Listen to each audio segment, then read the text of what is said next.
Wanna surprise your opponent with a fun and wacky deck? Imagine if Dash was part of the royal family and had a pummel.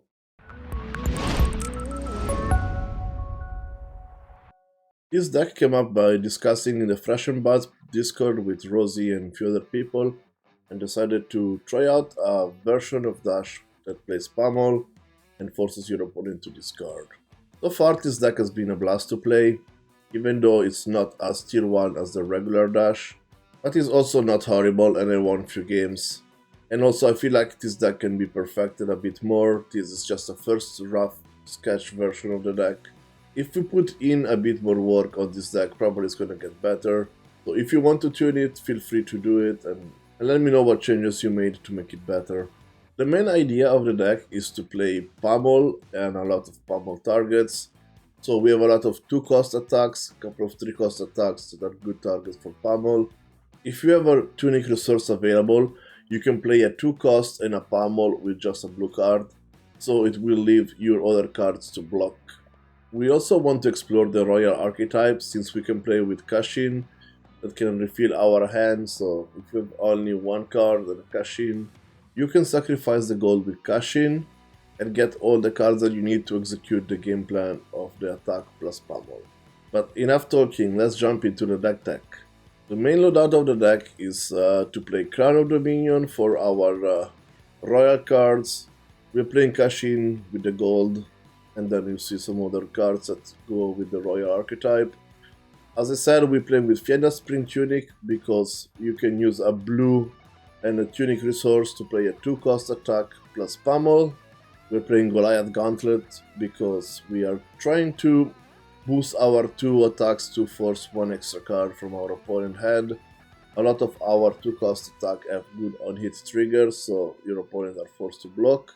For feet, I'm going to play a Mage Master Boot, because we are going to have a Tome of Fiendal. I'm going to play 2 of them, because you want to see it quite early in the game. Same as Cashin, same reasoning. You don't want 3, because 3 could be too clanky, but at least 2, you're going to see it somewhat early game, both Cashin and a Tome of Fiendal. So the Mage Master Boots is for the Tome of Fiendal. As a weapon, we play a Plasma Pistol, and we play in the main deck 1 Induction Chamber as our item for Dash. We are playing all the 9 pummels that we have available. This is why we play this deck. Then for really great 2+ cost attacks, we are playing with Command and Conquer. It's probably the best card printed this game. It blows up the arsenal. You can play defense reactions. So it's a really good target to pummel. You're gonna make your opponent lose at least 2 cards if they don't block. And if they block, they probably lose all of the cards. Another good attack that is good to start with, we have Nourishing Emptiness, that if it's in our starting hand, we're gonna hit with it, and we're gonna have an intellect of 5. This card has been really powerful if you have it in the hand when you start. If you're going second and you have to block, try to block without using any attacks, so Nourishing Emptiness will be effective during your turn. And for other really powerful 2-cost attacks, we have the Pursuit of Knowledge, that is similar to the Nourishing Emptiness, but this always has the close active on hit, but it doesn't have Dominate. This is a good card to pummel, because opponents are probably going to block with 2 cards, and if you have a yellow pummel, you're going to go over it. Then let's talk a bit more about the other attacks we have in our deck. We have Erase Face. It's quite good against a lot of heroes. We have ice heroes that care about revealing ice cards, so Erase Face make the cards lose ice. In the mirror, Erase Face remove Mechanologies, so that can boost. In some matchups, this card is not too powerful, but it's still a decent 6 attack for 2 cost. Then we have Cavalier's Contraband, that if you hit, you can put a non-attack action card from your graveyard on top of your deck. You can recycle your Cashin, your Tome of Fiendal, and if this Arc Smash your item, you can get it back with Cavalier's Contraband. And I'm playing the full set of Fienda's Fighting Spirit. This card has been really good. It's just a really powerful attack for 3 resources if you are on your non-pummel turns. Another great attack that we have available is Stony Woodhong, because it's attacking for 7 if they don't block with 2 non-equipment cards. so they're going to be forced to block with 2 equipment cards, and then it's an easy pummel target. The last red attack that is 2 cost is the Rifting. This is an okay on-hit effect in our decklist. The play your next non-attack action card as instant. It's not too crazy unless you have a Tome of Yandel, but it's still like a powerful attack for 6. Rounding out the decklist, we need some blues, so I'm gonna play this Ransom Me. This card has been pretty powerful in some matchups, for example like Fi or Dromai, and it's also a blue that blocks for 3, which can be really relevant. And then the last blue in the main deck is Brutal Assault, that is a serviceable 3-block blue.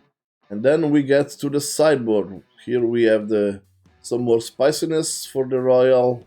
We have Imperial Edict, that is a legendary card that you can destroy it, name a card, and the card cannot be played at the start of your next turn.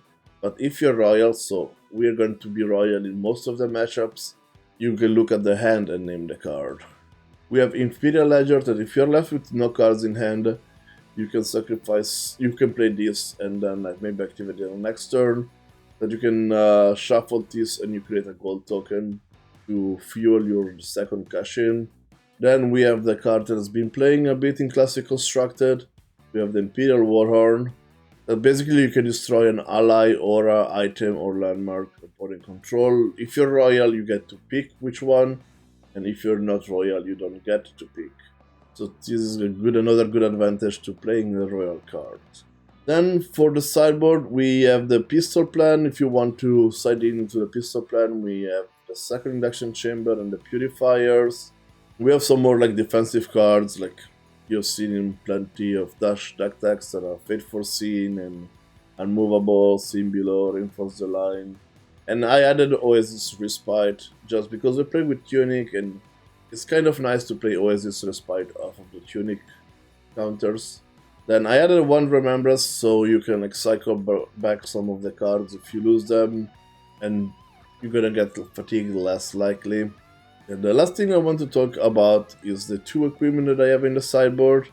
We have the Visitoring Model Eye, that is our Arcane Barrier 2 in the head. This makes us lose the Royal part, but it's really good against Icelander or Kano.